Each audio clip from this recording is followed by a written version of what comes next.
And hello everyone, and welcome back to Nerdy Miniatures, and the continuation of our Seraphon Spearhead series.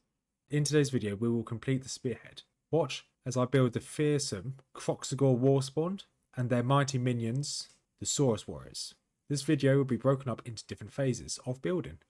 These will be indicated by the timestamps in the video and below, so feel free to jump around as you wish. After each section there will be a little montage of the building phase with some music in the background, so if that sounds like something you'll be into, then stick around. Anyway, enough with the rambling, let's not stall any longer and get on with the build. Let's start with the Kroxigor Warspawned. I chose to build them this way because although these feisty guys do have one less attack, they do have more rend, which I think will really help when they're trying to pierce through enemy armour. Not to mention, they have big old jaws, and that just looks so cool. These jaws are the main difference between the Kroxigors and the Kroxigor Warspawned, and the Warspawn variant weapons look as if they're designed for armour piercing. They have massive spikes built onto them, which I presume is designed to tear through some armour. Building my Kroxigors was rather simple, with no real issues except for a few little hurdles, mainly in the small scale details, of which I needed to attach to the models. For example, the heads and position of the tongues inside the heads was quite finicky. Although not too time consuming, they just required a little bit extra thought. Next was the weapons, specifically connecting the weapons of the Kroxigors to the hands and wrists.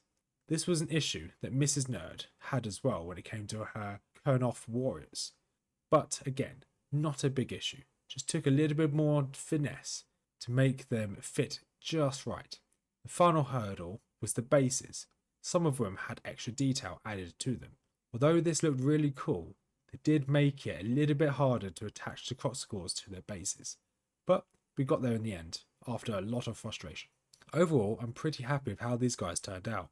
But I think the thing I liked the most about this build is just how much of a beefcake these guys really look. They look like some real tanky boys, and I look forward to seeing what they can do in battle. I'm sure they can tear apart a tree or two.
Now moving on to my infantry, the fearsome Saurus Warriors.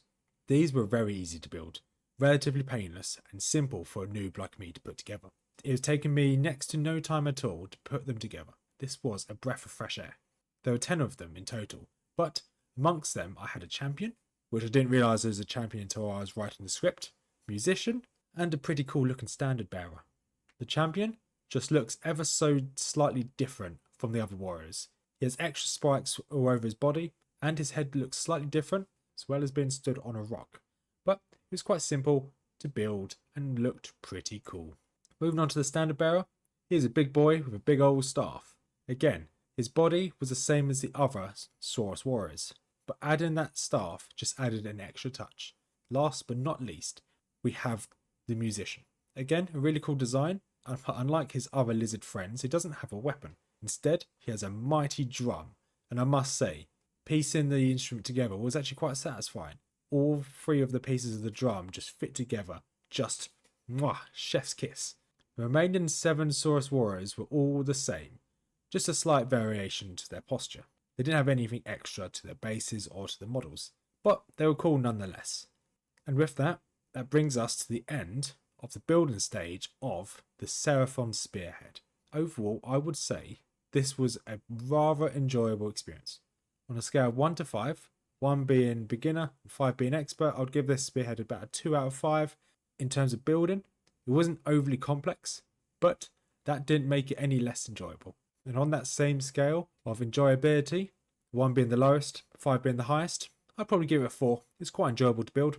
So, is this Spearhead suitable for beginners? Absolutely. As someone who has limited experience in the past, for only building a couple models here or there, and the only models I did build were the Communist Tau, I don't think that really counts. I still managed to find this Spearhead pretty simple for the most part, and got rather quick at the building of the models towards the end. So the next time you'll see these figures will be when we are at the painting stage. Let's just hope that the painting stage is as easy for me as the building was. But we shall have to wait to see.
So, what is going to be next, I hear you ask? Well, let me tell you. The next video that you can expect to see from our channel will be us jumping back into the world of Middle-earth as we build the second half of the War of Rohirrim box set, this time focusing on the evil models, those being Wolf, General Targ, and the 24 Hillsmen, as that will conclude the Battle of Edoras starter set, or the building phase at least. So that now brings us to the end of this video. If you managed to stay awake to the very end of the video, thank you for sticking around, and it is much appreciated.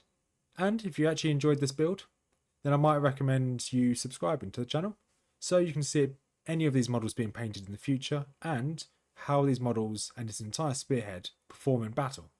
As per usual, down in the description below, you will find links to my channel. So if you enjoy action RPGs, random MMOs, and really anything Warhammer, you might enjoy my channel, particularly when it comes to gaming. You'll also see a link to Mrs. Nerd's channel, where she covers all things fantasy lore related. This going from Tolkien, Game of Thrones, some Witcher, and most recently, some Age of Sigmar content. So if that piques your interest, then there's a link for that also. So that'll be it from me today. I hope you all have a wonderful day or night, wherever you are in the world. And as per usual, peace out.